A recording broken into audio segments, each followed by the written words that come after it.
You're all very welcome to Clifton House today. What I know is going to be a very interesting event. A special welcome to everybody on Zoom as well, and to our speakers, Vicky Tennant from UNHCR, the Right Honourable Baroness Ritchie of Downpatrick, and our friends from ANAKA Women's Collective, particular Salwa Asharibi, who's going to talk to us later on.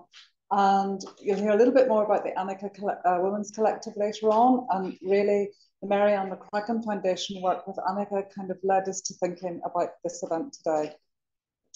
So I'm Norma Sint, and I'm chair of the Mary Ann McCracken Foundation, and I'm also a trustee of Belfast Charitable Society. The Society established the foundation in January 2021 to celebrate and recognise the life and the legacy of Mary Ann McCracken. And through its work, we want to raise the profile of Mary Ann and her achievements, and also support initiatives that would be close to her heart if she were alive today. That includes advancing education, preventing or alleviating poverty, advancing human rights and promotion of equality, particularly for women. And now that Belfast City Council erected a fabulous statue of Mary Ann in front of the City Hall, we hope that interest in Mary Ann's history and legacy will increase. And I've no doubt she'd be thrilled to be in the room today, and we'd be very interested in the issues faced today by refugees and asylum seekers. But without further ado, I'm going to hand over to Sir Ronnie Weatherup. Sir Ronnie is president of Belfast Charitable Society, and he's hosting a series of president's talks during our 250th anniversary year. So keep an eye on the website and the social media platforms for information on all of those events. Sir Ronnie. Thank you, Norma. Welcome, everyone. It's my pleasure to introduce this event today. This is, as Norma has said, the 250th anniversary of the opening of this wonderful building. And it's also the 250th anniversary of the incorporation of the Belfast Charitable Society, which is a creature of statute passed by the Irish Parliament in Dublin in 1774, a statute part of which still applies today and maintains our name, which was formerly the President and Assistants of the Belfast Charitable Society.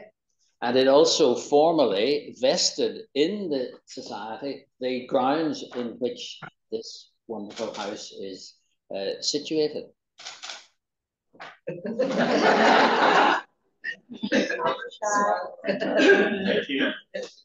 Now, so first of all, what's called in-house messaging.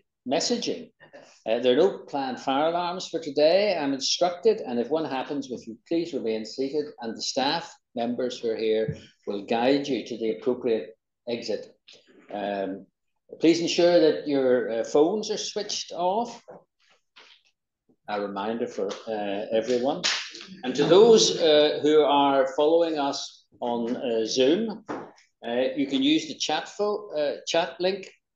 function, I think it's called, on your phone if you want to contribute later, and I'll hopefully monitor any questions that you pose to the staff who are here. Thank you. And a note to everyone that today's event will be recorded for our archives. Now, as I say, this is the 250th anniversary. The building opened in 1774. It was opened as a poorhouse and infirmary in 1774. And it housed at its peak, which was about in the late 1730s, 400, I think, and 39 people, half of whom were children, half of whom were adults. Now just think for a moment where those 400 plus people were housed in this building. They probably slept in this room as well, 6 to a bed, I suppose, at that time. Mary Ann McCracken was mentioned. No doubt she was in this room on many occasions, as she was the president of, or chair of, the Ladies' Committee of the Charitable Society for a time. But the Charitable Society was set up to assist the disadvantaged, and it still aims to do that. And unfortunately, there is much disadvantage today that needs to be addressed. So we're very grateful to our staff and to our volunteers who run this wonderful society and who have arranged the event today. We had a previous event last month. It was to do with education and the problems that arise there.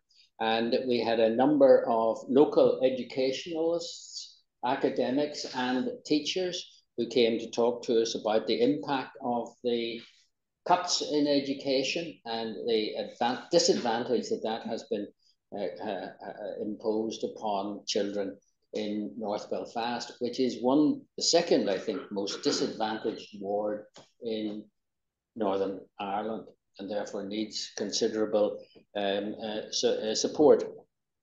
Well, now the Society has a long history then over these years of addressing that disadvantage in society in its different forms. And what we're trying to do today is to ask you at the end to answer this question: what should this society be doing today to address today's disadvantage? And in particular, because today we're dealing with refugees and asylum seekers, what should they be doing in directing their attention to how to address that issue? We posed the question to the Education Forum, and we've received a number of answers, and we hope to take up those issues that have been raised by people as to what we as a voluntary organisation can do to address this disadvantage. Now, as to the issue of refugees and asylum seekers, we are hoping to address that need, and we have provided of late funding for a number of things. First of all, winter clothing for newly arrived children was provided, obviously, over the winter. Education officers have been engaged with the ANAKA Women's Collective, and you're going to hear from our speaker today on their behalf. And as she mentioned earlier to me, their primary need at the moment is in relation to education facilities for those who are aged 16 to 25 and therefore are outside school age, compulsory school age, and in particular funding to provide for them in speaking English, as many of them, all of them presumably don't have it as a first language, but many of them have limited English. And one project which we're going to hear a little more about is between the ANAKA Women's Collective and the Miriam McCracken Foundation, which is run by Norma, and you'll hear something about that in a moment.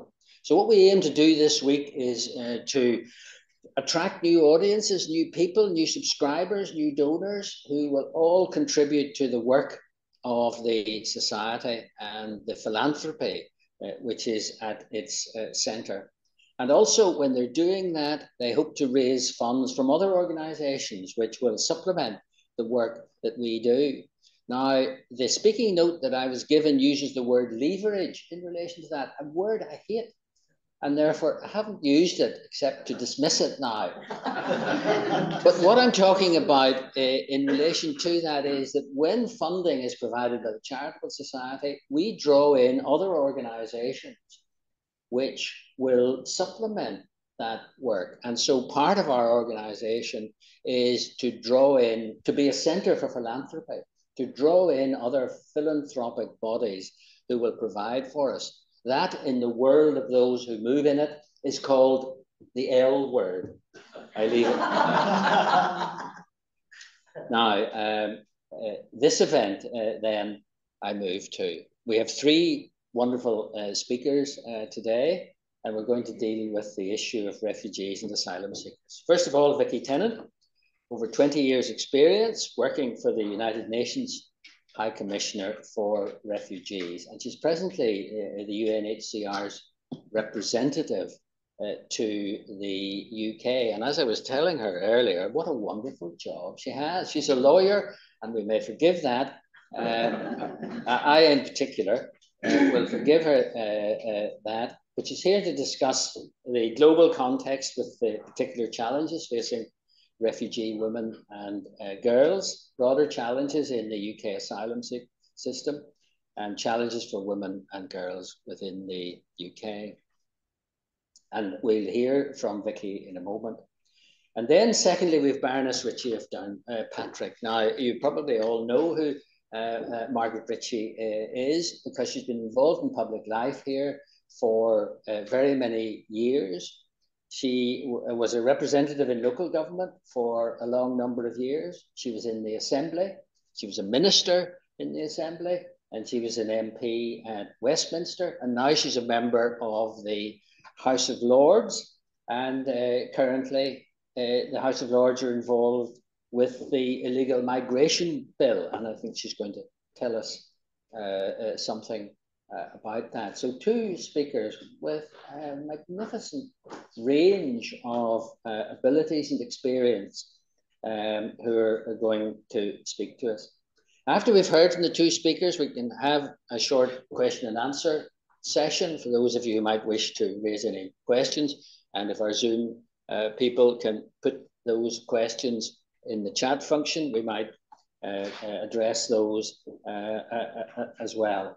And after that, we move on to the Mary Ann McCracken aspect, because this foundation, as Norma has said, was founded a few years ago, and it celebrates Mary Ann McCracken, of whom I assume you will all have heard, but she was a great social reformer and lived a very long life, and died in 1866, and she probably in the shadow in our history of her brother, but she is coming to the fore, and she's certainly at the centre of matters when it comes to the Charitable Society. As I say, she was much influenced by the visit of Elizabeth Fry, the social reformer from England, in the 1820s, who visited Ireland and Belfast, and it led to Mary Ann McCracken founding the Ladies' Committee of the Charitable Society.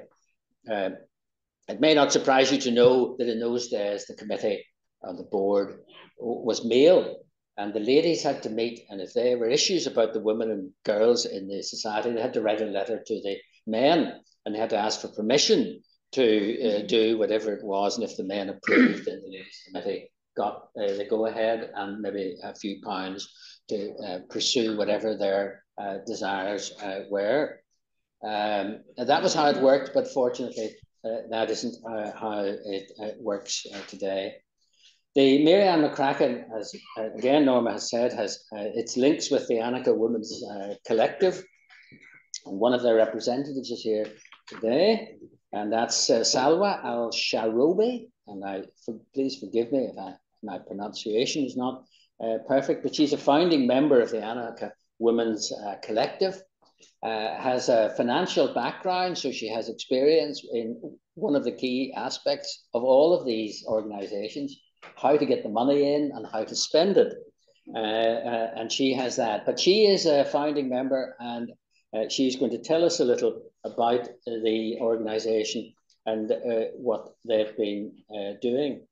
Now, my thanks are due to Mary Alice, who is an employee of the society, and unfortunately she's ill today and can't be with us. But she sent me a note to make a link with previous assistance provided by the society in its origins, and well done to her for researching this, because she tells me that in 1776, so that's only a couple of years after we were formed, a 14-year-old boy came to the poorhouse who had escaped from a merchant vessel in the harbour, and he was Swedish, and his name was John Reuben, and he was in need of medical assistance, and he was admitted to the home and received medical care. And I'm not sure we know what happened to him after that, but presumably he returned to a ship, and hopefully he returned to Sweden, whereas I assume his family were based. And Mary Alice provides a second example. In 1831, William John Brown, who was an escaped slave from New Orleans, was buried in the Clifton Street Cemetery, which is associated with this building, and it's further up towards Carlisle Circus. Now, there was a time when there were issues here about escaped slaves who came on the ships here, and were they slaves within this jurisdiction if they were formerly slaves from America? And local magistrates had to decide that, and there were great cases, went on for some years, but no, You weren't liable to be arrested and sent back as a slave if you were arrested here. You were independent, and the magistrates in Belfast released those candidates. And William John Brown, who was still released, but unfortunately, although he was a young man, he died shortly afterwards, but he was buried in the Charitable Society graveyard, which you can still visit. And indeed, it houses the grave of Mary Ann McCracken.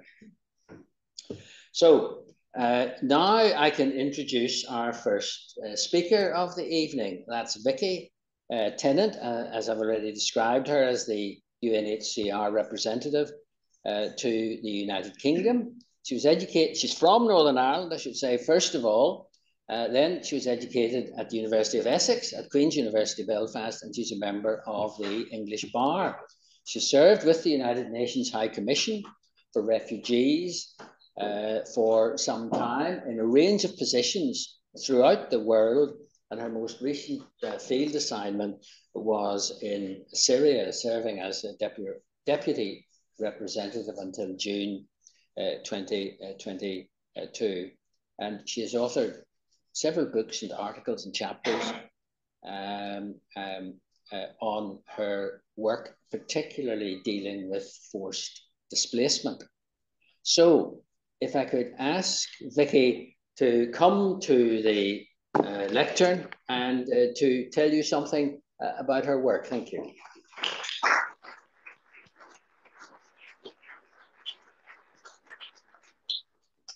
Well, good afternoon, everyone, and thank you, Sir Ronnie, for that very kind introduction. It's really a very great pleasure to be here. As Sir Ronnie explained, I head up the UK team for UNHCR, the United Nations Refugee Agency, and I'm based at our office in London. For those of you who may not yet know us, UNHCR is a global organization. We're part of the United Nations Agency. And our mission is essentially saving lives, protecting rights, and building a better future for people who've been forced to flee their homes because of conflict, violence, and persecution. We work in 135 countries, and we basically do three things. The first is that we lead international action to protect refugees. So we're talking about people who have been forced to leave their countries and cross an international border to find safety. And we have a very specific role in the context of the Refugee Convention, which is the international treaty that basically sets out refugee rights. The second thing we do is we work with internally displaced people, so people who've been forced to flee within their own countries but haven't made it across an international border. And the third aspect of our work is our work with stateless people. So these are people who don't have a nationality and who essentially, as a result, are denied a legal identity, and that affects their rights, their ability to exercise their rights to education, health, etc. So that's essentially who we are. And to put it very simply, our vision is a world where everyone forced to flee can build a better future. And that's what our work is all about. So I really want to convey my very sincere thanks to the Belfast Charitable Society and the Mary Ann McCracken Foundation for choosing to include this event on the programme that you've put together for the 250 years anniversary. And I just want to also say how much it means to me personally to be here. I grew up in North Belfast, and some of you in the room know, Les in particular will know, in the very early part of my career, I worked at the Law Centre here in Belfast, working with refugees and asylum seekers. And we didn't have very many in those days, but we had enough to keep us in work. So it really does have huge resonance for me to be here at Clifton House. And, thank you so much, Sir Ronnie, for really just putting into perspective that legacy of Mary Ann McCracken, really as a pioneer for social justice. And it's great to be part of and to see how that legacy is continuing to grow and to evolve and to look at new forms of disadvantage, in the way that you've described it, Sir Ronnie. And I must say, I'm also extremely honoured to share a platform with Baroness Ritchie, and who has been doing incredible work in the House of Lords on the protection of refugees. And I'm really looking forward to hearing about that. Now, I've been asked to speak about the challenges facing refugees and asylum seekers today, both here in the UK and globally, and particularly the experiences of refugee women. So I'm going to start with the global landscape, which I think it'll come as no surprise when I describe it as extremely stark. And I sometimes hesitate to start with numbers, but in this case, there is one number that is extremely important, and that number is 114 million. And that's the number of people forced to flee their homes by conflict, violence, and persecution around the world today. So the number of people who are living in displacement. Of those, around a third are refugees, around 2/3 are people who are internally displaced inside their own countries. And it's a number that's 3 times what it was when I joined UNHCR 20 to 25 years ago. And it tells a story. It tells a story of a very fractured world in which new conflicts are emerging, new crises are emerging, and we see those every day on our TV screens. And in which old crises, long-standing crises, are becoming more and more prolonged. It's been a very long time since we saw a major political settlement or a peace agreement that allowed large numbers of refugees and internally displaced people to return home. And so what we see is more and more people living in displacement, more and more pressure on the countries that are next to countries that are in crisis or affected by conflict. And it's those countries that host 7 in 10 of the world's refugees. And we're talking about countries essentially in the developing world, so low income, middle income countries. And what we then see is that over time, more and more refugees are finding themselves in very precarious situations. They find themselves slipping deeper and deeper into poverty, and with no prospects of being able to return home. No prospects of really being able to build a definitive future where they are, and putting them in a situation where they have very, very, very difficult choices. Many of the challenges faced by refugees are shared by women and men, but what we do see is that in situations where people are being uprooted, families are being separated, often women and girls are particularly exposed. And more than half the world's refugees today are women and girls. And the reasons why they're displaced, their experiences in displacement, are often very much shaped by their gender. When I reflect on my experiences working with refugees around the world, I have to say that it's often my interactions with women that have stayed with me. And when I was working here in Belfast, some of my earliest cases were they involved essentially very brave women who had taken the decision to leave their countries and seek asylum because of persecution based on their gender. And it was a time when the legal system was just adjusting to that reality. And today, one only needs to think about the women leaving Afghanistan, and particularly the female judges, the lawyers, the journalists who fled Afghanistan when the Taliban came back to power a couple of years ago. Some have been able to come to countries like the UK. Many are in neighbouring countries, in Pakistan and in Iran.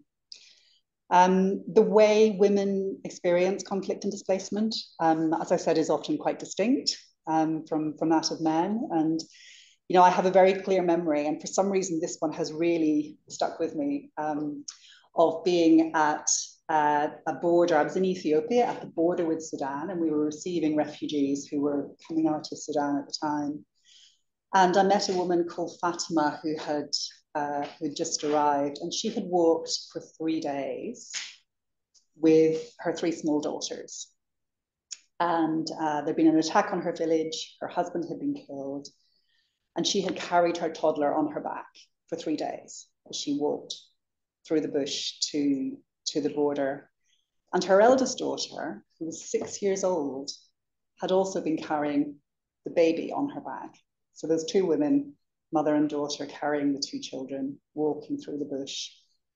in that situation to the border, coming in search of safety. And you know, Fatima was sick, she was exhausted, the whole family was traumatized, they were tired, but you know, just it was a very powerful moment. I think just seeing the courage of women like that. I'm also one of 3 daughters, so seeing those 3 little girls also really meant something to me. And in the days, the weeks after that, I got to know her a bit more. I learned a bit more about her experiences. And, you know, she'd been through absolutely unspeakable trauma. You know, I told her husband was killed. She and the other women in her village had been raped. And of course, she'd had to make very, very tough decisions on you know, how to protect herself and her children. I think many women in that situation have experienced that. The challenges didn't stop for her, and they don't stop for refugee women when they cross a border. In many of the countries where we operate, gender equality is very acute. And of course, the disruption that comes from being displaced often exposes women and girls to particular risks. I've mentioned Fatima, but in fact, 1 in 5 women who've been forcibly displaced are estimated to have faced sexual violence. Refugee women in a new country often find themselves living in extreme poverty, have a lack of support networks, facing all sorts of challenges and barriers to employment, difficulties regularizing their status sometimes, especially if they're not part of a family with a male head of household. Girls come under pressure to drop out of school, marry early, and really just, you know, find opportunities closed off to them. Yet, what I have seen is that despite all these layers of discrimination that many refugee women face, refugee women and girls often show incredible creativity and resilience. They take on new leadership roles in their new communities, they organize women's groups, they insist on girls' education, and they press for change. There have been advances when it comes to refugee education. Refugee children are still much less likely to be in education than children in their host communities, but we have reached a point where we have parity between girls and boys' education globally among refugee communities. So that's a success, and we're continuing to really press on that.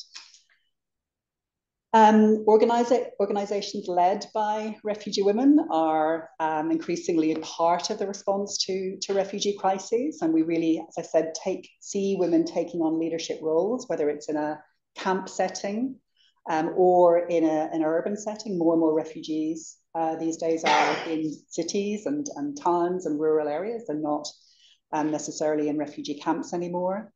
And also, I would say that women in the local communities, the local hosting communities, are often the first to welcome refugees and to reach out and to provide that first support to refugees coming in. I'd also like to say a word about the women who work with and for refugees. I've been very privileged to work alongside incredible women in countries that Saroni has already listed: Pakistan, Afghanistan, Somalia, Syria, Myanmar, other places. And these are women who are often challenging social norms, challenging stereotypes. They're working in local organizations, NGOs, some of them are working in the UN system. And they essentially, when we go in as UNHCR, working with our national colleagues, working with women, including refugee women, working in local organizations, it gives us the local knowledge, it gives us the insights, and these are the women who have the motivation and the drive to help their communities. And, you know, when I think about the true leaders in UNHCR, I don't think about our High Commissioner and our Deputy High Commissioner. I really think about the women that I've worked alongside in the field, in those refugee operations. I'm going to turn now to the UK. And I've mentioned a little bit the pressures that refugees face around the world, and the reasons why some choose to move beyond the countries where they first seek asylum. Now, for a small number, it's possible to do that officially through safe, regular channels. One channel is resettlement, refugee resettlement, and UNHCR works with governments around the world on resettlement.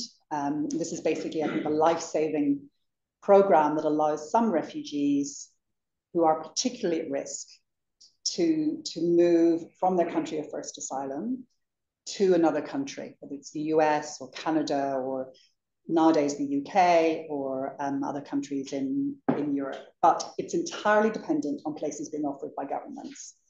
And for the time being, only 1% of refugees globally are able to benefit from resettlement. So there's sometimes this idea that there's kind of a queue, and if everyone waits in line, they'll eventually get their chance to embark on one of these safe, regular pathways, and that's simply just not the case. A small number of refugees manage to secure scholarships. That's a tiny number. Skilled workers visas sometimes, but we're talking, for the UK, we're talking about the hundreds. We're not talking about large numbers of people coming. And some countries have also put in place special schemes for particular groups, and the UK did that obviously through the Ukrainian schemes and the Afghan pathway schemes. But for the vast majority of refugees, and I really want to emphasize this, there simply is no safe legal route beyond the country where they first arrive. Most refugees, leave their countries in situations that are very, very chaotic. They often don't have documents. If they do have documents, they get left behind in that situation. Most won't have passports, even if they do have passports. Their chances of getting a visa to move anywhere are very, very limited. So many are simply forced to move through what are termed illegal routes. We don't like to call it that. We call it irregular channels. And often they find themselves in the hands of smugglers. They find themselves in the hands of traffickers. And those people then ask for asylum when they arrive in whatever country it is that they're headed for. So that's why in the UK, we have different refugees who come through different channels. Sorry about this. So essentially what that means is in the UK, we have refugees who have come through different kinds of channel. And as a result, they have a range of different statuses, they have a range of different entitlements. And what we see is that the experiences of women coming through these different channels can be very varied. So if we look at asylum seekers, so in 2023, three out of 10 asylum seekers arriving in the UK were women and girls. We have resettled refugees. So over the last 10 years, around 30,000 refugees have been resettled to the UK. And of those, just a bit over 50% were women and girls. These were mainly people coming through the Syrian resettlement program. And we're also now seeing Afghans arriving. We had a group actually arrive earlier this week through the Afghan resettlement scheme. But on average, the numbers have dropped very significantly over the last couple of years in terms of resettlement arrivals. We've had Ukrainians coming through, obviously. Over 65% of Ukrainians arriving in the UK are women and girls. And then women have also been included in the special schemes that have been put in place for the 20,000 or so Afghans who've arrived in the last couple of years. Many of the challenges, I think, and our colleagues in the audience are going to correct me when I'm wrong, I hope, but I think many of the challenges faced by women refugees in the UK are shared across those different groups. So cross-cutting challenges really related to integration, related to the things that act as barriers to their becoming part of a new community. Those include dealing with a legacy of trauma from the experiences they've been through, so that need for mental health, psychosocial support. And that, of course, when refugees first arrive, those that trauma, mental health needs can often make it more difficult when they're trying to deal with the sort of the administrative requirements. You're getting kids registered for school, getting registered for a GP, while they're trying to settle here. Family separation is another issue that's often raised. So on some of the schemes, on some of the pathways, refugees do have the right to bring immediate family members here. On some of them, they don't. So, for example, when I've met Afghans who've come through the recent Afghan schemes, almost the first thing that any of them will say is really to talk about the family members that they've left behind. And that's very, very present for them. And so when we think about their integration and their kind of ability to look forward to building a future in the UK, the fact that the family has been separated, that you know, the elderly parent is left behind in Afghanistan, or maybe the eldest child, that's really at the forefront of their minds. English language classes, really critical as an entry point. Not enough provision in terms of English as a second language. Access to work. We know that many refugees either aren't able to get into work, or if they are, they're working in jobs that are well below their skill level, and it often means that their earnings are very low. Recognition of qualifications is a real issue, and so you see situations where you have, you know, Sudanese doctor who comes here and then takes 4 or 5 years to get the qualification converted, so that he can actually start his life here and begin to contribute here. But I do think it's worth just talking for a moment in particular about the women who come through the asylum system, because I think that's really where the challenges are most acute. And it's, I think, some of the hardest conversations that I've had with women here in the UK. It's an extremely complex, soul-destroying, dispiriting system for anybody who has to go through it. There are long delays in getting decisions on asylum claims. The average is 18 months, but I can tell you I've spoken to many men and women in the asylum system who have waited for much, much, much longer, who really have waited for years for decisions. In the meantime, they're not allowed to work. Even though many of them, if not all of them, would like to do that. So they have no possibility to contribute. They're denied that access to the workplace, which is often, you know, where integration really starts. And essentially, you know, the potential is wasted, and you see people who are forced into poverty and destitution. They don't have access to public funds. Accommodation for people who are destitute is provided by the Home Office. As we all know, that's often in hotels, in B&Bs. It's often substandard accommodation. I've met many women who've been living in a single hotel room with their kids for months, if not years on end. Each person gets the equivalent of £7 a day on a card to spend on food, clothing, toiletries, transport, school uniforms. So you can imagine what that's like, and you can imagine, you know, trying to send your kids off to school and keep them safe and occupied with that level of support. And that has, of course, a huge impact in terms of mental health. People then becoming reliant on food banks, on charity, very, very, very dispiriting.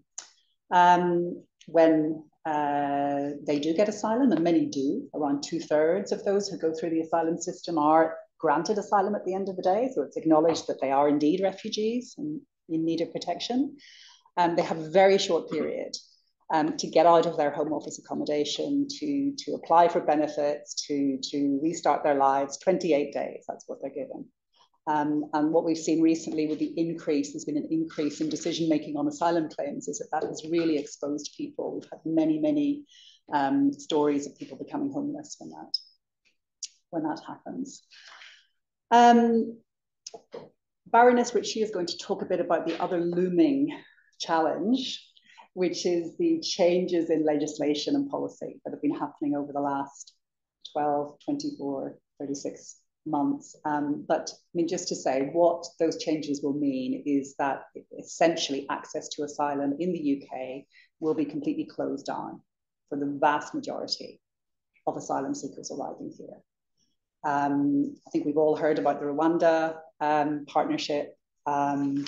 You know, as UNHCR, we've been very clear, very public in our position. We think sending asylum seekers to Rwanda, and they'll stay there, by the way. It's not that they get sent there, their claims are looked into and then they come back.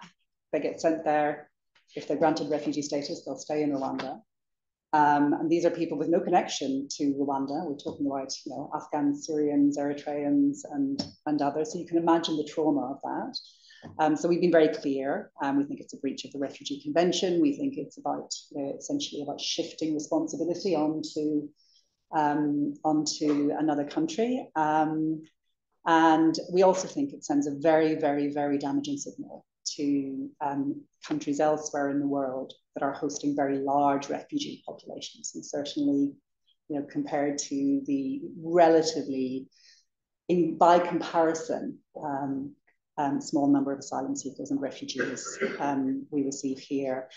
What is disturbing is that if and when this scheme starts, it will only be there will only be capacity to transfer a limited number. We don't know what that number is, but we already have thousands of people who are essentially in limbo, whose claims are not being looked into right now because they're in the group that is potentially subject to being sent to Rwanda. So what we are going to see is more destitution, more people left in that very precarious, insecure situation. There is some good news, I think. When we, as UNHCR, when we speak to refugee women around the UK, many speak very positively about their relationships in the local community. Many tell us they feel welcomed by their neighbours.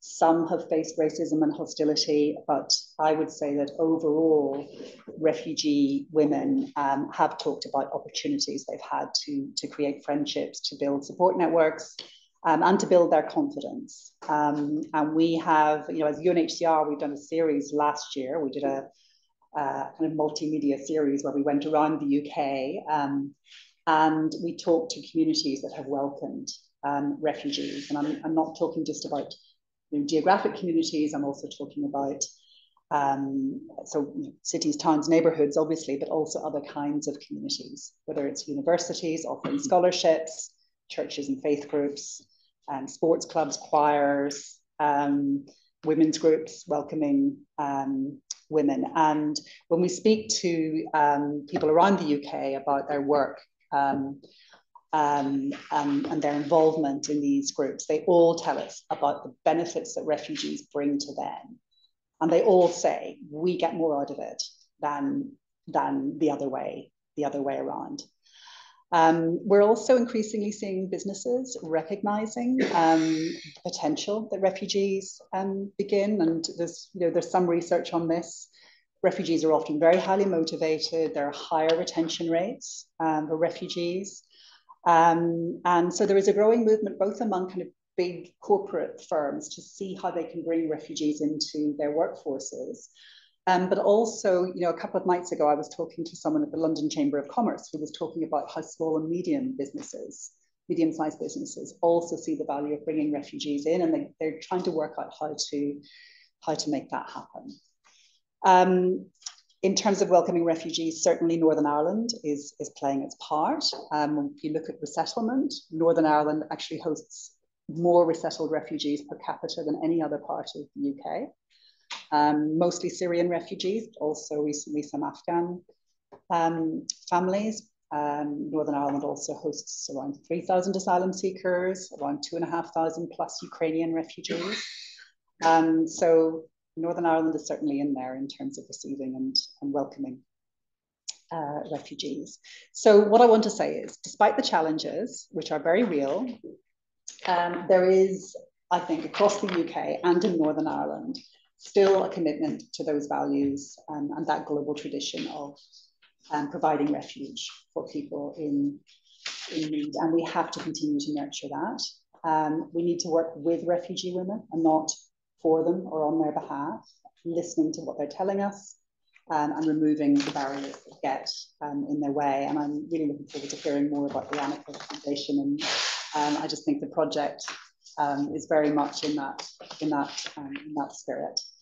What else can we do? We can certainly raise our voices. We can urge government to do the right thing. But we ourselves can also welcome refugees into the multiple communities that we are each a part of. We can work with businesses, we can work with our employers to create a space that allows refugees to achieve their potential. And we can learn, we can inform, donate, educate, advocate, and act. If we don't invest in refugees, if we leave them on the margins of our societies, excluded and ignored, that is a huge missed opportunity for us all. I would like to say that I think welcoming, including, and empowering women, female refugees, it's not only a humanitarian and moral obligation, but it is a strategic investment for the entire community.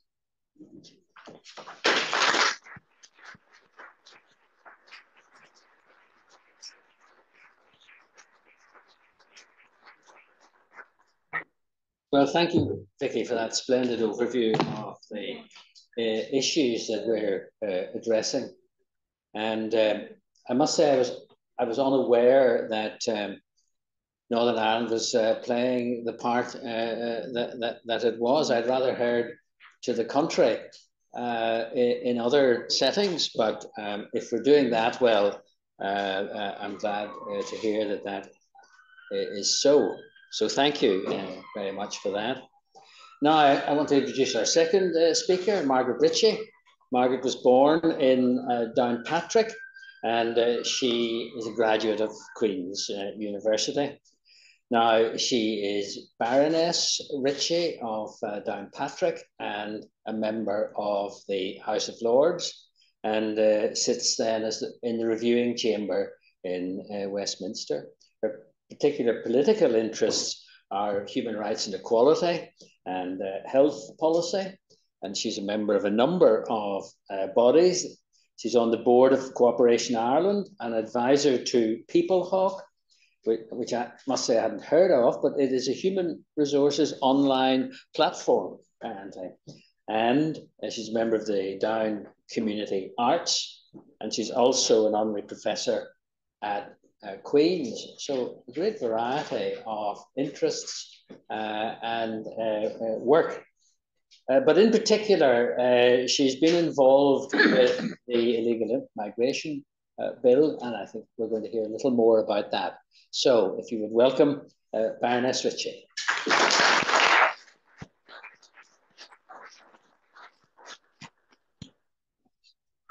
Thank you, Sir Ronnie, and thank you, Norma, for the invitation. And ladies and gentlemen, I would also like to welcome Vicky. I share an office with Shami Chakravarti, and she has talked to me about you, and probably Shami is a great epitome of somebody who actually champions human rights, and her book is coming out shortly. I want to commend Dr. Mary Alice and the Mary Ann McCracken Trust, because for me, Mary Ann McCracken is a beacon of the United Irishmen movement, but she was an activist, a social reformer, and she was an abolitionist, working for the rights of many, including women and children, of one of the most turbulent periods of the history of this island. And she made a huge contribution to life in Belfast, including here in Clifton House. And often she's seen in the shadow of her brother, Henry Joy McCracken, but she had a very formidable role as that abolitionist. And she would be classified today as somebody who was an ardent supporter and an activist in modern slavery terms.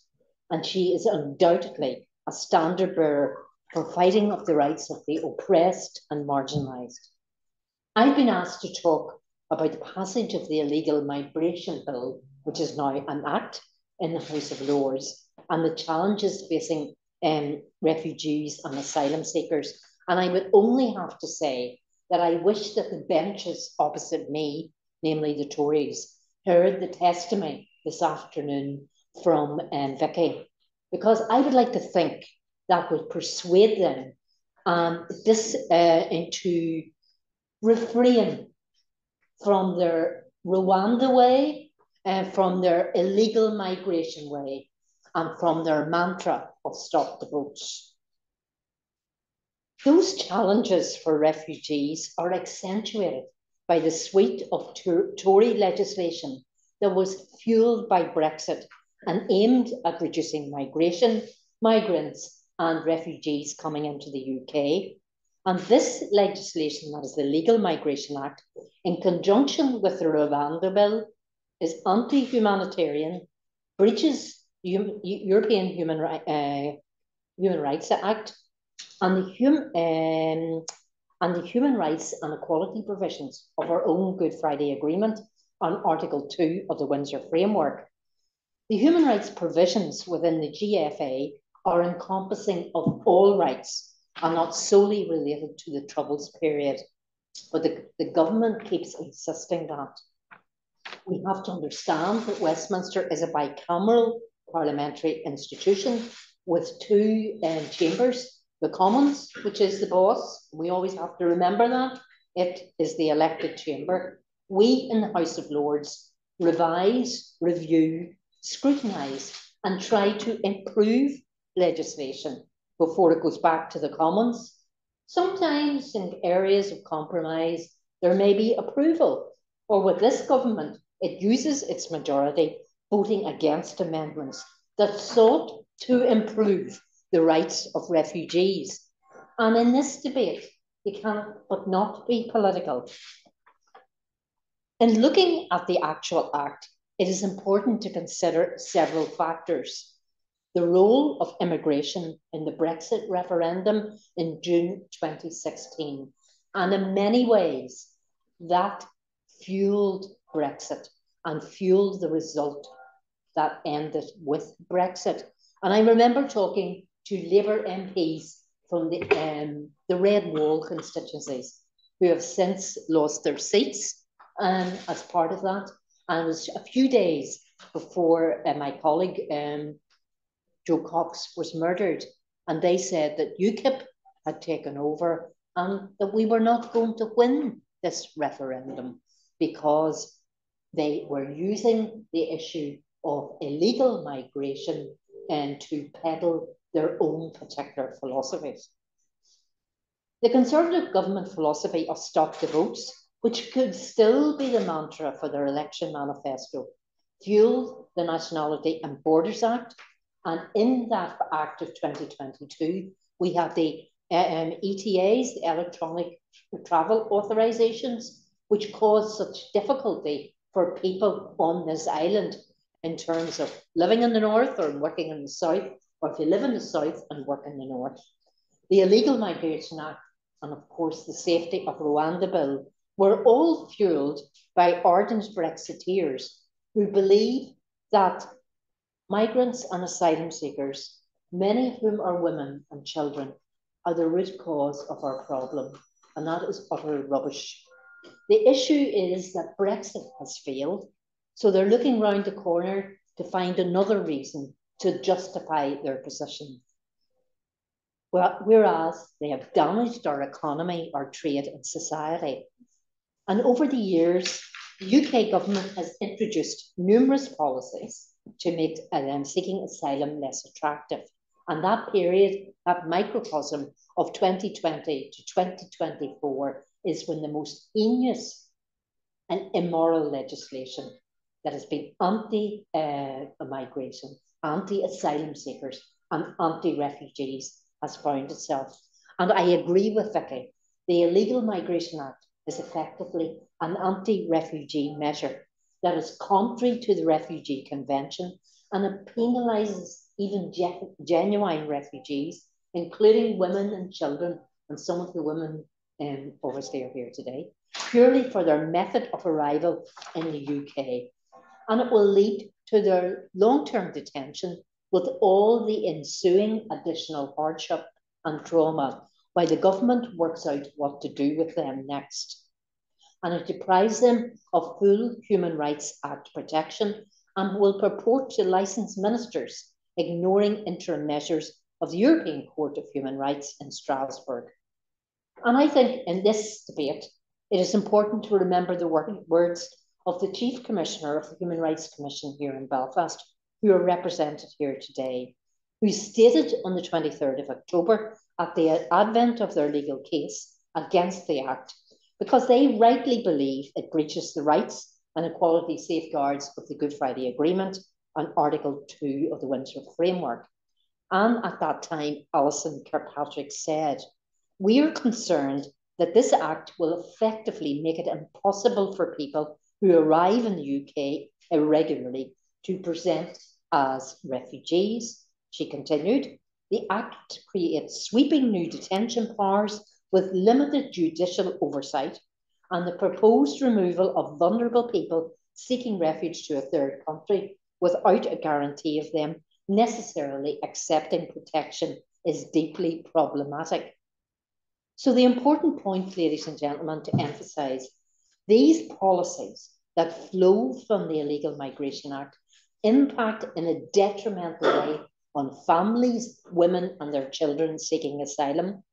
They're contrary to what we understand as humanitarian principles, to equality and human rights objectives and protections. And as Amnesty International said 2 weeks ago in relation to the Rwanda bill, it remains in serious conflict with the UK's human rights obligations and threatens more destabilising impact both on the international and domestic stage. And for us, and I'm a member of the Labour Group in House of Lords, the same applies to the Illegal Migration Act. And from 2020, the UK government has set out to absolve itself of the asylum opportunities it continues to demand other nations must take. How dare they, I often say. And this underlying policy to refuse to process claims for asylum made by people in the UK in the belief that it will deter other people coming has been an utter disaster, with administrative chaos, spiralling costs and human sufferings. The migrant boats in the Channel with loss of life at its core. And Vicky has told us about that, and you have first-hand knowledge of that. I tabled amendments at the committee stage of the Illegal Migration Bill. And in the House of Lords, you have a first reading, you have a second reading, you have the committee stage, and because we're the scrutineer, it's a line-by-line scrutiny. Then you have report stage, which deals with a lesser number of amendments, and it's where we vote. Then there's third reading, and then it goes back to the Commons to vote and then discuss the Lords' amendments. And then ping pong starts because it comes back to us, because they will have rejected everything. And then there's shall we say, a few weeks of ping pong, and then the usual channels of the front benches agree in certain measures, of which we backbenchers don't have necessarily any control of. But anyway, I tabled amendments at committee stage of the Illegal Migration Bill, which is now the Act, and I received briefings from the Human Rights Commission and Equality Commission, and I'm very pleased that Eilish Hoy is here today, who heads up for the Human Rights Commission the dedicated mechanism for Article 2 of the Windsor Framework. And their analysis showed for me an interaction of that bill with the Article 2 of the Windsor Framework, because Windsor Framework basically deals with trade, but it also deals with rights and equalities, and is there to ensure that there is an adherence to the equality and human rights provisions of the Good Friday Agreement. The Human Rights Commission considered compliance of the bill with the UK government's commitment under Article 2 of the Windsor Framework to ensure no diminution of protections in the rights, safeguards and equality of opportunity chapter of the Good Friday Agreement as a result of the UK's withdrawal from the EU. Both the Human Rights Commission and the Equality Commission argued that the rights of asylum seekers and refugees fall within the protection of the relevant chapter of the GFA, and that therefore a number of EU standards which were binding on the UK on the 31st of December 2020, which was the defining date when the UK left the EU remain binding in Northern Ireland. Moreover, they state that asylum seekers are subject to the law in Northern Ireland and are therefore protected under the Human Rights and Equality chapter of the GFA. And I definitely look forward to that legal judgment, which I hope will come shortly and will find in favour. Not surprisingly, the UK government disagreed with the amendments.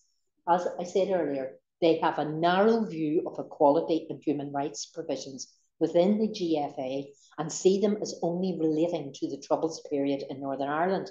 And the same applied to my response on an intervention in the Rwanda bill some weeks ago at committee stage. I'm also a member of the Windsor Framework Committee in the House of Lords, and we raised these issues in the committee directly with the government. And again, the Minister's answers to our committee did not directly address one of the central points made by the Human Rights Commission and the Equality Commission, and they didn't address the compatibility of the legislation with Article 2 of the Protocol Windsor Framework in its Human Rights Memorandum. Changes made at report stage in the Lords included 20 amendments in July of last year, approved following a division in which the government was defeated. I can refer to those amendments, but maybe in questions and answers I will deal with that, because you have Amendment 12, which maintains existing protections against removal for potential human trafficking victims. Our Amendment 14 is permitting the processing of asylum claims by unaccompanied children.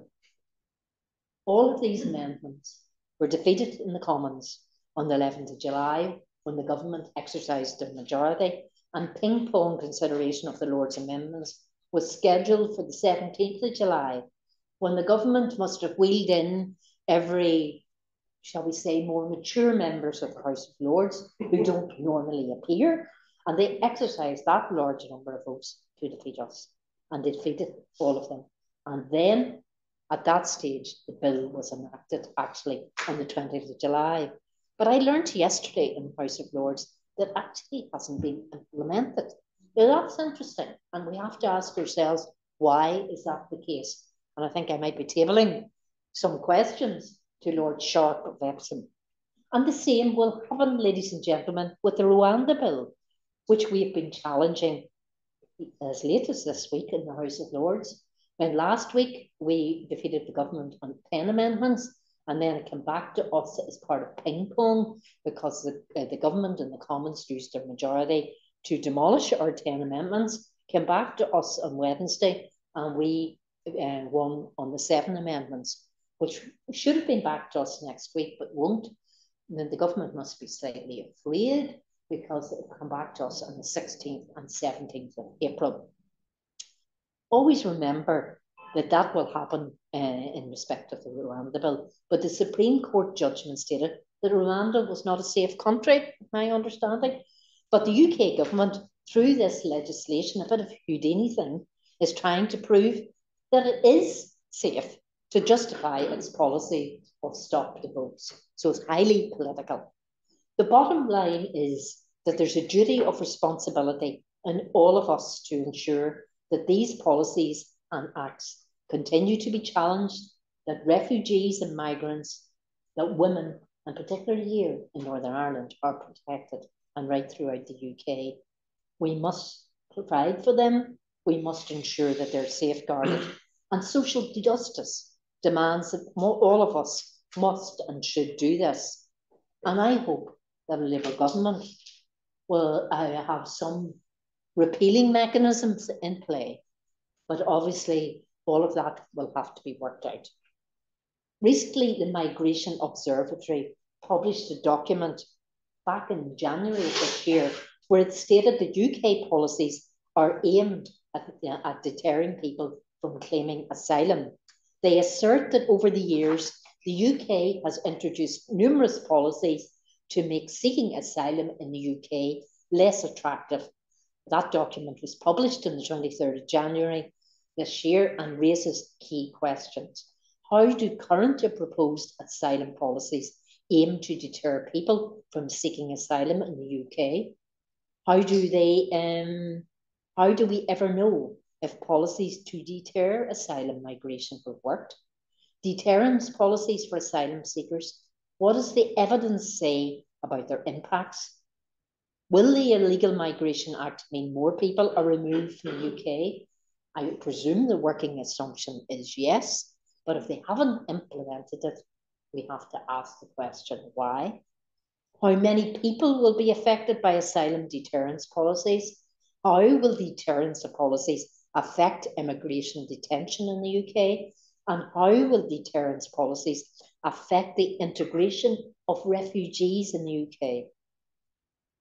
We in the House of Lords are also dealing with all these questions and at the same time objecting to the policies of the far right, the Tory party, which has now been impacted by Reform UK, whose sole objective seems to be to promote racist, homophobic and Islamophobic objectives.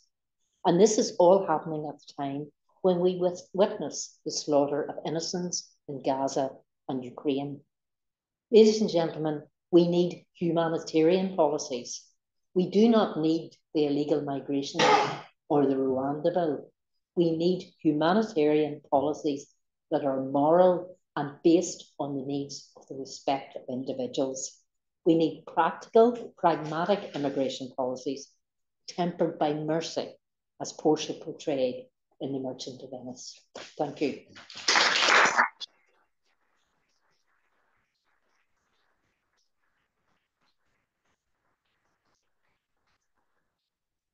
Well, thank you, Margaret, for walking us through the processes and procedures that are involved in this exercise.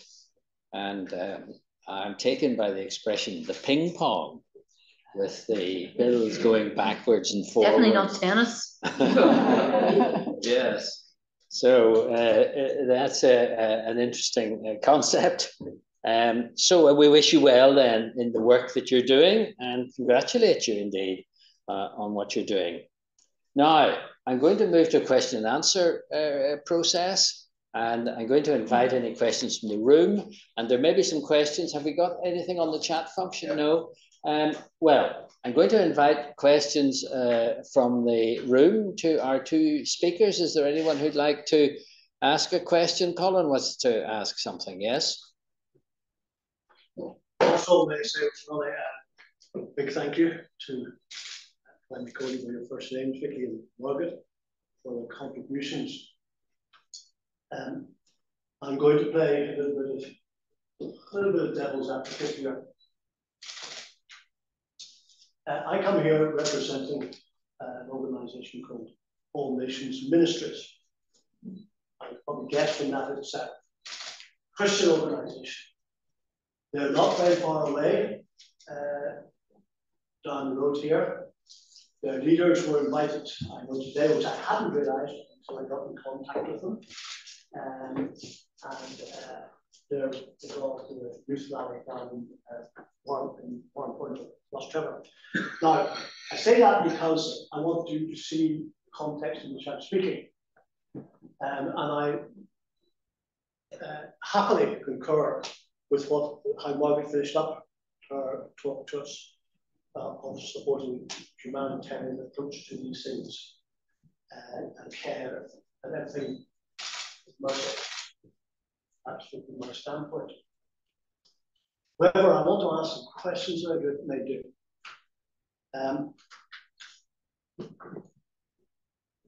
It's extremely complicated and difficult issue is, in my opinion.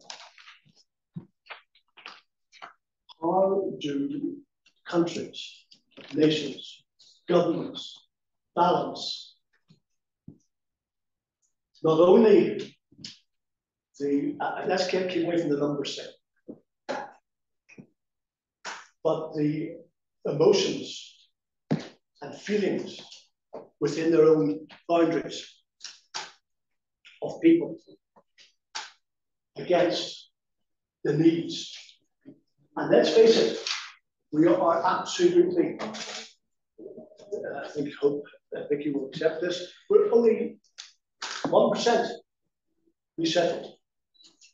We're only scratching at the surface. There's a huge global issue here, and it needs cooperation around the globe between those,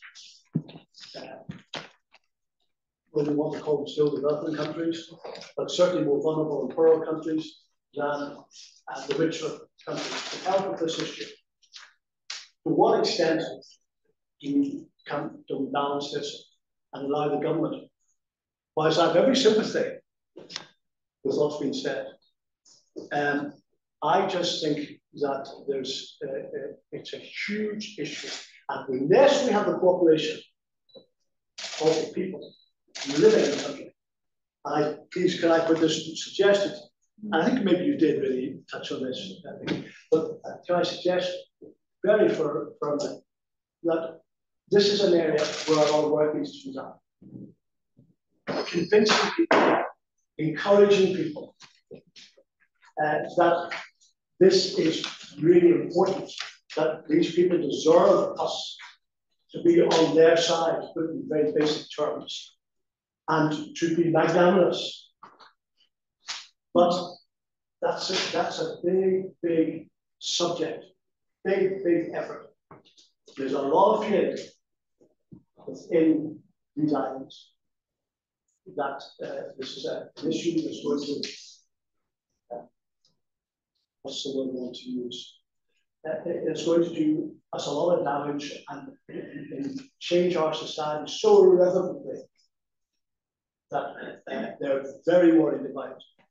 And we need to get a positivity on this issue of understanding where the indigenous people, and we want these people who are asylum seekers, refugees who come in, we want them to become indigenous people and a healthy, open society contributing. But at the moment, there's a terrible worry about this issue. Thank you, Colin, for putting that in a measured way. But it raises an issue about balance within the community. So perhaps, Margaret, could I ask you first of all? Well, thank you, Sir Ronnie, and thank you for your question. Obviously, your question raises the fundamental issues to do with acceptance, but I think there needs to be a broader global cooperation. But when you have the competing, shall we say, philosophies in politics, arguing either for it, if you come from a, shall we say, a social justice, social democratic perspective, but you have others who take a different viewpoint.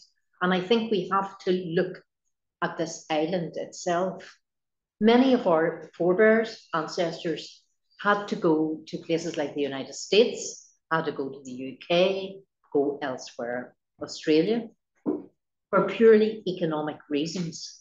And they felt, I'm sure, many challenges. But talking to those people and their, shall we say, their relatives, and I have relatives in the United States whose grandparents and great-grandparents went to America for economic purposes. It was that area of acceptance, but we should never forget that we and our ancestors had to go to other countries for economic purposes, for jobs and for prosperity, to bring up our children. And we should think of those issues. But the wider governments, I think there just needs to be a change in attitude. There needs to be a change in policy, a change in philosophy. It doesn't happen overnight, but I think they have to put people first and put their rights and to be safeguarded.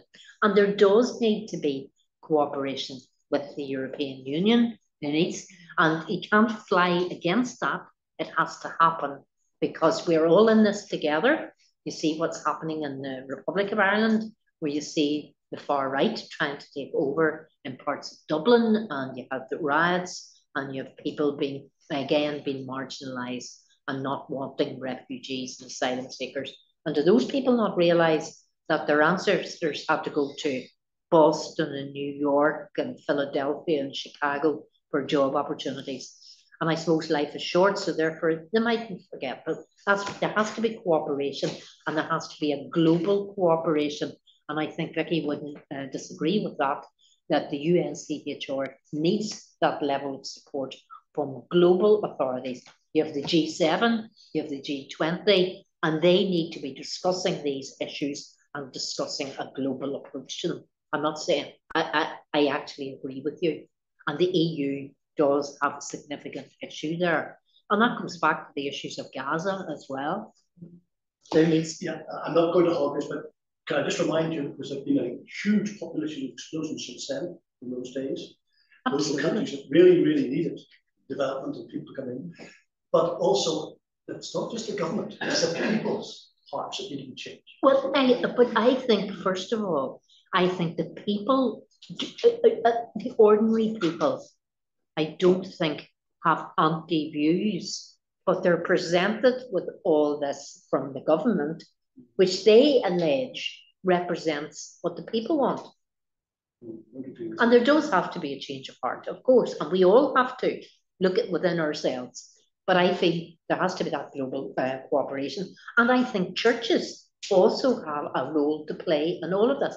And that's all of the churches. And that's something that can happen at a community level. And there are groups here, and also all the community groups in places like Belfast should be working in the interest of all of the community, because there is an economic dividend and an economic investment dividend when people from other countries meld with ourselves. Thank you, Margaret. Before I ask Vicky, can I just reframe this a little and localise it, because there is a point being made here. I'm going to stop you intervening again, Colin, if I may, as chairman.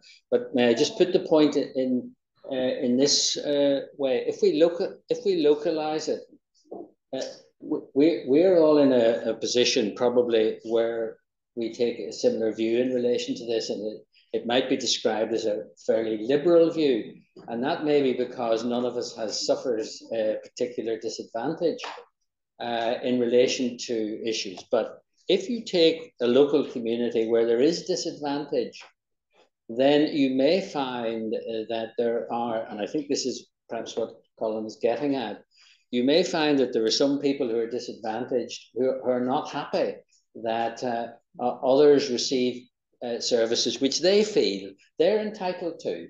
Now, there is a contest there, which I think Colin is saying we have to recognise. So we don't want to talk about the United Nations when we're addressing this issue.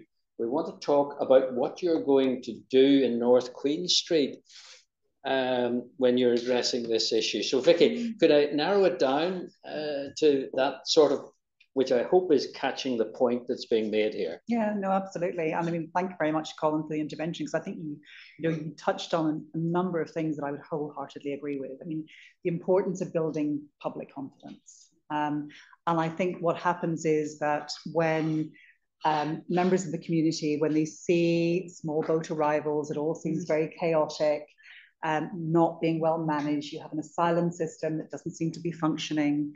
You have people, being supported for extended periods of time because they're not able to work.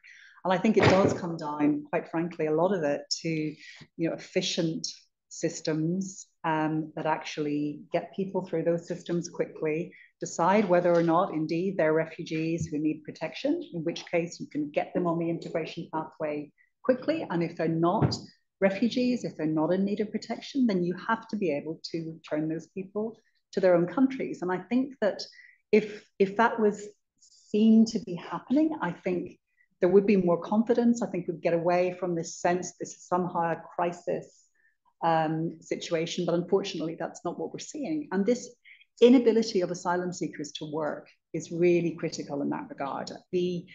There was a major commission on integration that issued a report a couple of days ago, and they looked into all these aspects of integration and how integration could be improved. They made lots of recommendations.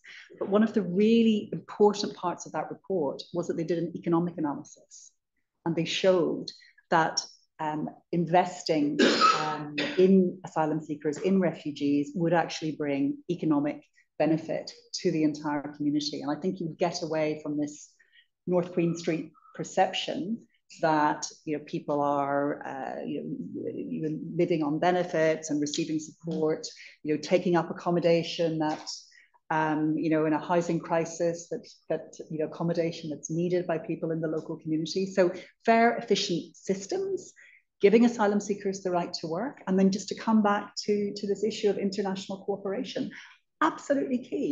The UK needs to be working with Europe on managing the flow of asylum seekers, refugees and migrants. They need to be working with countries along the routes where refugees and migrants are traveling, to give people alternative options. And indeed, we need to change the narrative, and we need to uphold the Refugee Convention. That's at the heart of all of this. Thank you. That's an important aspect of this. And I think maybe on reflection, the Charitable Society too might reflect on that it needs to address not only the needs of the refugees and asylum seekers, of course, but also address the concerns of the community in which the refugees will hopefully be accepted and settled, and we will look at that. Now, thank you. I'm going to stop the topic there. This gentleman here, yes. Hello, my name is Bob Abbasi from Ramadan. I represent diverse youth. The main goal is that we work with young people of diverse nature to help them in the future. And my question is that as asylum seekers, they're not able to access student funding for university schemes, and which traps a lot of young people my age within that cyclical nature of poverty that is derived from being a refugee. And I was wondering what could be done to maybe help those out, because a friend of mine, Damien, me and him, we grew up together. He went to the same school as me, got better grades than me, but yet I was able to go to university and try to improve myself, and he's been stuck working the same job for the past 6 years.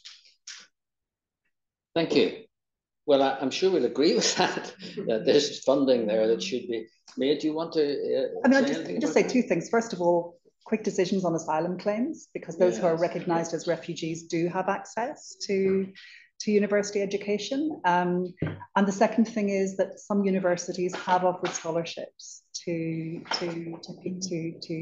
young people in that situation. I was back at my old university last week, and it was fantastic. I was able to meet students there, asylum seekers who had been, there's an incredible movement in the university to welcome refugees. So that was something very, very practical that's had a really big impact on a number of young people's lives. Thank you. Margaret, yes, I don't disagree with that. And I think there's a role perhaps for yourselves in the Belfast Charitable Society and the Miriam McCracken Trust to talk to Queen's and to talk to the Ulster University. And in fact, I know, having talked to the Vice-Chancellor at Queen's, that they welcome students from other countries, and it'd be good to see if they could have an increasing number of refugee students. And I'm quite happy to talk to Ian Greer, the Vice-Chancellor, about that and see what further things they can do in that regard. I wouldn't have as much knowledge about the Ulster University, but I'm sure there are others here who do. And I think we need to look at perhaps the other universities on the island and in the wider as well. Well, thank you, Margaret, and that would be helpful. And the Society does provide bursaries to assist for students at Belfast Met, Ulster University and Queen's. And our new chairman is Professor Dare from the University of Ulster. So we've got a link with the university, which has planted itself on our doorstep here. So we cannot resist having that opportunity. And he might be able to provide help with the built environment. Certainly, and including our own built environment, which we're hoping to take advantage of. Now, Les has a question. Les Allenby, I'm a member of the Miriam McCracken Society. I wanted to take a bit of the issue that Colin raised, which is a very formidable challenge, to say something briefly about the work of the Mary-Anne McCracken Society, which is very much about acting locally but thinking globally. And in essence, these issues are global issues. We live in a society both locally and globally that's more unequal than ever historically. 20% of our population, children live in poverty. Enormous numbers don't have enough to eat in a society that has enough resources for everyone. That's a difficult debate sometimes to have, but that's kind of part of where we are. The global element of this is not just how we organize globally. I think in terms of climate justice, there are a potential large number of new refugees that we will see coming down the track if we don't deal with climate issues. And we'll only be able to deal with climate issues as a global community. We simply won't be able to do it if individual countries attempt to deal with that themselves. So, and there is the nature of history and responsibility of UK governments and others. It's no coincidence, for example, that people who travel to France and seek asylum in France are often from French-speaking countries originally, and therefore not surprising that people who come to the UK either have already people here that they know or are coming from English-speaking countries. So there's an issue of kind of colonial history. So that how you translate those issues into a debate that says to people, this is not just about local resources, but is much more about equality and resources. My question, though, is perhaps say something about the interesting issue around the Windsor framework. It seems to me that we have an issue here, particularly if the court case is successful, which may well say that this legislation is unlawful, and therefore Northern Ireland with the Windsor framework, and it's worth saying what the Windsor framework says. It says that there should be no diminution of rights under the Equalities, Rights and Safeguards section of the Good Friday Agreement as a result of the UK leaving the EU. That's a bit of a mouthful, but it essentially says that we have some additional protections because of the Good Friday Belfast Agreement. So I guess my two questions are, one to Vicky, which is how do we have that much more global debate, particularly, for example, and UNHCR is not directly involved in the climate issues, but they know that the climate issues. So how do we frame everything in that global way? Imperfect, frankly, what the UN is, but it's the best that we have. And to Margaret, the question is really, where do you think it goes if we have a specific set of protections here that may be just Northern Irish, and how that works? And there are people in the audience who are working on this kind of issue, so they don't want to come in as well. So. Well, I might not let them because we're running short of time because it's 1:30 and we have to finish at 2 and some of our speakers have to go. So I'm going to push along. But yes, let's deal with Les's questions. Vicky. No, thanks a lot, Les. Look, I think we have to take as our starting point the international legal framework, the existing international legal frameworks that we have in place. And, the Refugee Convention, I talk about it a lot, I work for UNHCR, but, it's important not just because it protects rights, but it also gives the framework that allows for cooperation between states to manage the refugee challenge. And so it has always been recognized that you can't have one country kind of going it alone. You can only respond to refugee flows, to mass displacement across borders, if states are talking to each other and working out how to respond together. And the danger when a country like the UK steps back from its obligations is that is being watched. And we know that's being watched by, as I said, the big refugee hosting countries around the world. So when you start to step back and you start to erode the provisions that are protected in the convention, you also start to erode that basis for international cooperation, for states to be talking to each other. For the UK to talk to the EU about refugee issues, they have to be talking with the same baseline. And the Refugee Convention is that baseline. So these kind of unilateral sort of measures that can look very, very attractive, but at the end of the day, they're not good for refugees, but they're also not good for governments, and they're not good for the communities in countries like the UK that are receiving refugees. And I can tell you, if the big refugee hosting countries, you know, Turkey, 3.5 million Syrian refugees, Lebanon with 1 million, you know, Pakistan with 2 million Afghan refugees, if they decide that they no longer are going to play this role of hosting refugees, of supporting them, of you know, absorbing refugees into their communities, then we're going to see more people moving. So I think we need to somehow, you know, make that case, and we also have to speak to alternatives. You know, the UN is not an NGO. We're not we're not here to sort of, you know, point the finger at governments and be telling them what to do and what not to do. We work with governments, and our job. We recognise this is a really challenging issue. But our job is to work with governments, help them find alternatives, help find ways for governments to talk to each other, not just about deterring people, keeping them away from their borders, but actually managing this in a sensible way that's in line with international standards. So that's, yeah.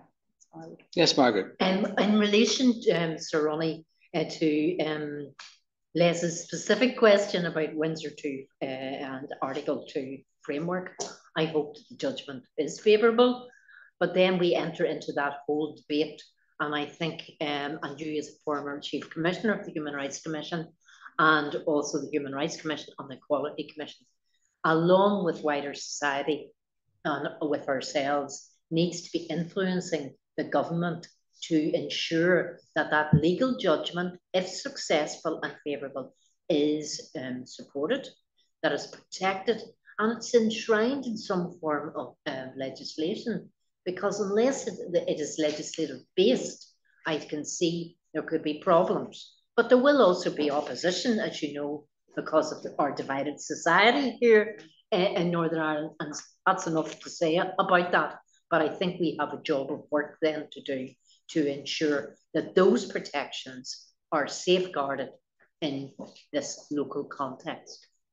Thank you very much, and for your brevity, because I'm not going to take any more questions. I'm sorry, we have a third speaker and we have to finish at 2 o'clock. I'm going to have to move on now. I want to turn to the Mary Ann McCracken Foundation, and it's linked with ANAKA Women's Collective. Now, Mary Ann, we have mentioned as a key figure, and here's a photograph. Actually, the most famous photograph of her is this one. It was presented to the Society. I think this is the one that was presented by Mary McNeil, her biographer, when she left in 1960, but she was on the board here. She wrote a biography. She gave us this photograph, or a copy of it, and there she is when she was 90 something, and that's the copy you usually see in the books of Mary Ann McCracken.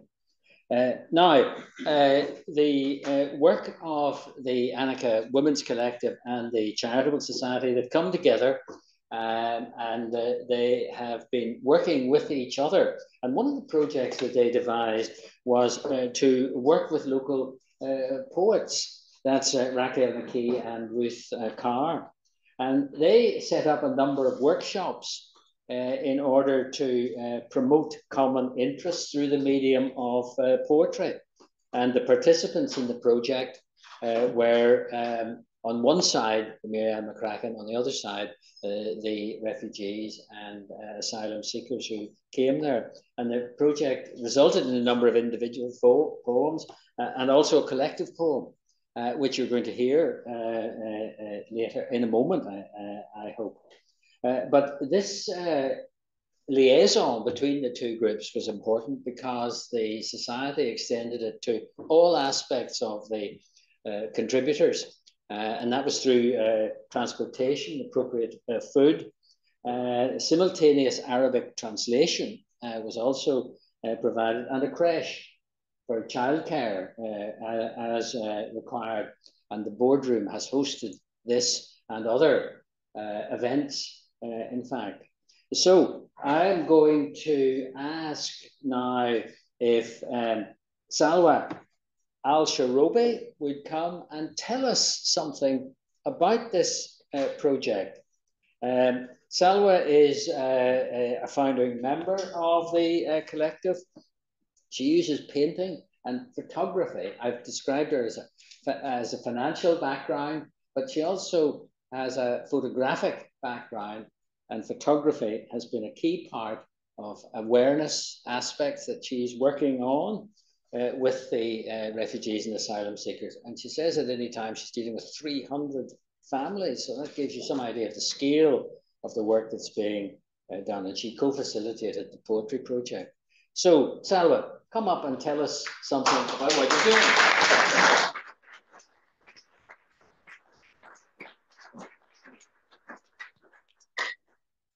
Thank you, Sir Ronnie, for the introduction. Hello, everyone. It is wonderful to be with you today and a privilege to celebrate the 250th anniversary of Clifton House. First, I would like to thank my best friend. His name is Ahmed Khalid, who helped me to write this speech. He lives in Yemen, and he's a writer, poet, and artist. And also, he wrote a very beautiful poem for Marianne.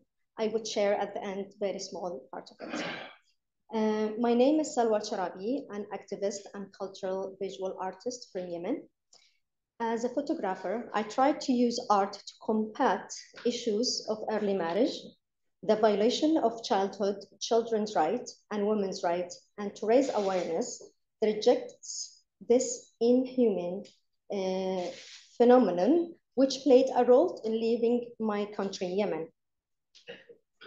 As a granddaughter and daughter of activists in the field of rights and freedoms, I know what it means for a person to fight for the rights of society, its freedom, and the dignity of living in it.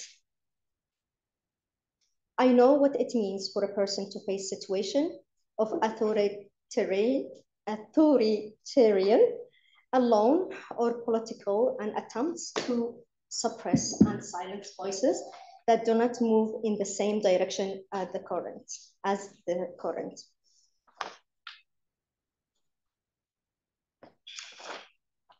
Since my arrival, I have found that the road is still full of difficulties for women like me, and to integrate feels impossible with all the challenges we face, that we need more of Marianne.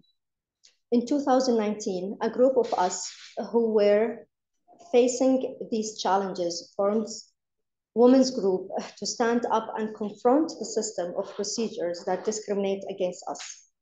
The group we established is called ANAKA Women's Collective and has grown from a small group of us meeting every other week in an art center to a collective with over 300 members that meet for across 5 venues every week. We aim to empower each other and foster community in the face of oppressive immigration system through mutual support and skill share activities. I forgot to say that last year in Belfast, I participated at the Mental Health Art Festival, and I like to express my rejection of stigma and the Illegal Immigration Act and Rwanda Bill. In our community, we are trying to pave the way to confront these difficulties and these unjust measures to overcome all difficulties and give each other doses of hopes. We have a lot to give, and we hope that all our efforts combined will prove to everyone that we deserve life and deserve to be an active part of this society. We organize events, courses, and exhibitions. We draw, write, create, grow, advocate, educate each other, and share the community's concerns and aspirations. One project whose success is due to the support received from Belfast Charitable Society and the legacy of Marianne is our work with young people who have been denied their rights to an education. ANAKA works with a group of 16, 24 years old, many of whom are living in institutionalized settings who have no access to full-time education and no pathway to reaching their aspirations and dreams. These young people are intelligent, driven, and committed. The only barrier they face is English.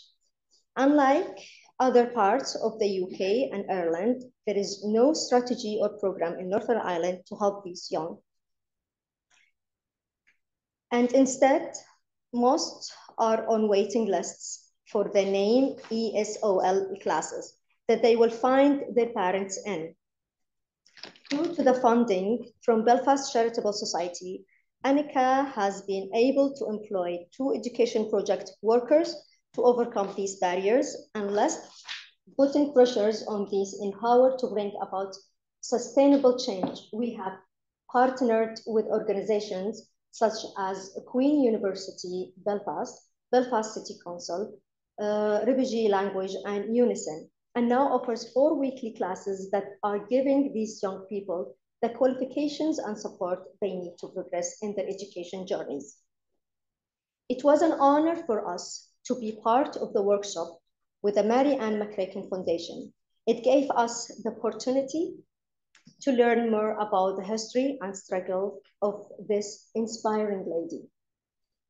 This city, its name, is a source of light for all those searching for better life, better education, and greater qualifications. We are grateful for Mary Ann and for the imprint she made on this world. Learning about Mary Ann's legacy taught us that thought still finding our feet in this new city. We are already following the footsteps of one of its most treasured figures.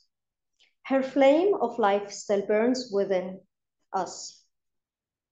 We face the challenges of configuration difficulties. However, Mary Ann inspired us to prove ourselves with more determinations, more perseverance, and hope to all those searching for life.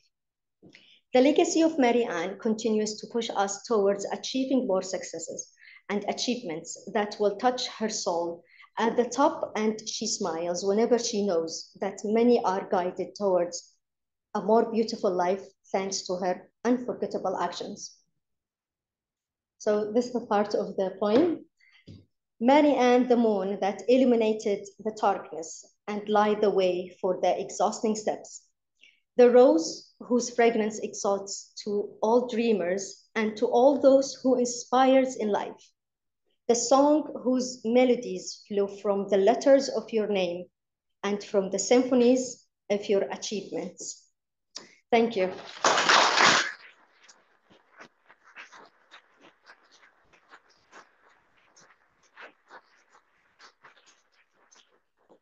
Well, thank you very much. Yes, what a tribute that was to Mary Ann McCracken. Now, 3 wonderful speakers. Thank you all so much for your contribution.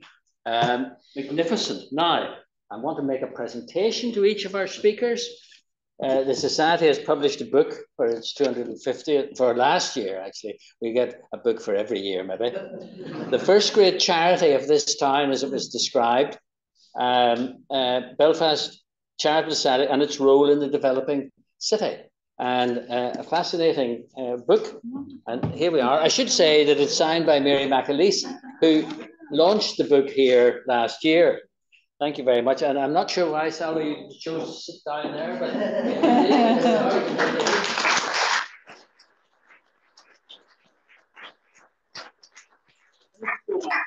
not to be outdone, there's yet another publication that I want to draw your attention to, and this has been produced to represent 250 years. It hasn't been officially launched yet, but it will be very shortly. But it bears the striking title, A Legislative Perspective. So it's probably enough to put you off immediately from ever buying it. But it includes some comments about the Charitable Society as well. And it's going to be launched to the lawyers next month in the Bar Library and in the Law Society. So hopefully they'll put their hands in their pockets to make proper contributions to the work of the Society. But of course, we're not only giving it to donors, we're giving it to our supporters. So we have 3 supporters today, and they should get a copy. Thank you very much.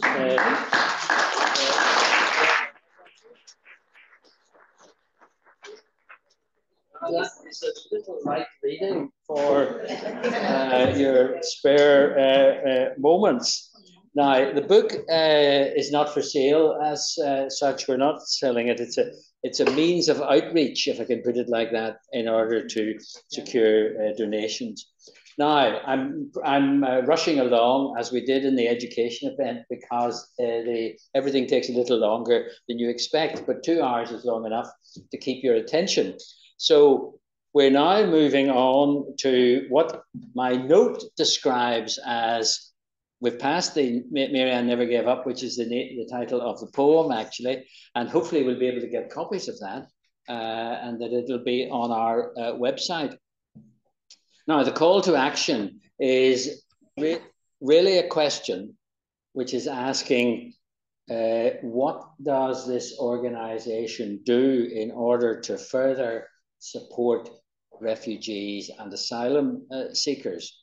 Now, we have been speaking to ANAKA about that, and we know that some of the things that are required are, as I was told earlier by Salwa, language for the new arrivals. They have to be taught English, and that is essential. Voluntary provision is made at the moment. We haven't got any professional teachers, but we need funding to provide language classes. Secondly, we need homes, not hostels and hotels for them. So we need housing. That brings into question housing lists and so on, and issues about local communities, of course, but homes are required.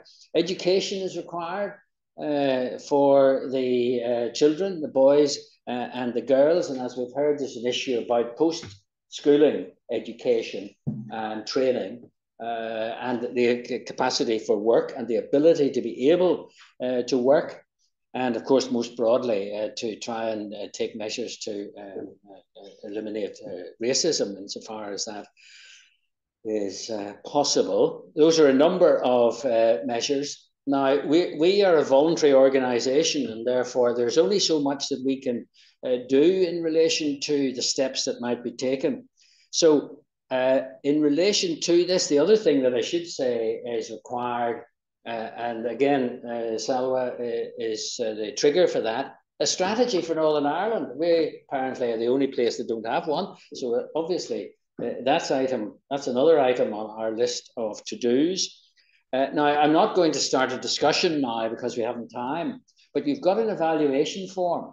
And I want you to write into that evaluation form one step which each of you think would be the first thing that this, other than the ones I've just mentioned, the first thing that the society should do in order to deal with these issues. What should we be turning our attention to? Bearing in mind the sort of organisation we are in the voluntary sector and what we're capable of doing, and not being a government agency, of course. If you would do that, and the chat people on Zoom, if you could add it to your chat section, please let us know what you say might be step one.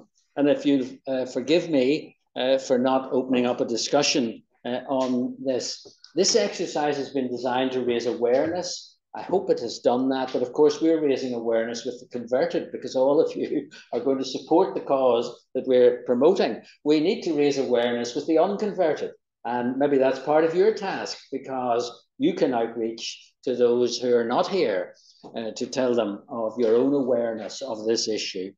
And of course, what that leads to then is appropriate funding for us. Now, I want to say a thank you again to our speakers. I want to say a thank you to our staff who have put together this wonderful event. I want to say a thank you to the Marianne Foundation itself, to Norma here, who leads that, and to Les, who's a member of their board, for the work that they do in promoting Marianne. There are a number of other events which are going on and which are referred to in the sheet, which you should have on your seat. And you'll see what's beginning now are the Marianne McCracken walking tours. They're tours of this house. The tours of the graveyard, where you've heard of some of the celebrities who have ended up there. And there are tours, what's called the Mary Ann tour, and it takes you down, and I'm not sure whether it now stops at her statue, but that's where it should stop, around the various streets. Go online and you'll see all these tours, and you can sign up for them. There are events held in this building regularly, and please come to them. Now this year, which as I said is our 250th anniversary, we're trying to increase our outreach for funding and for donations, and that book is one part of that exercise that we're going to do. I just want to say one word about the finance side of things, and I'm not going to take the refugee example. I'm going to take the last example from education. The society funded school meals for children who don't have access to school meals outside term time, which is publicly funded. And the extent of the funding, £240,000 over the last year and the coming year, is going to be provided by the society.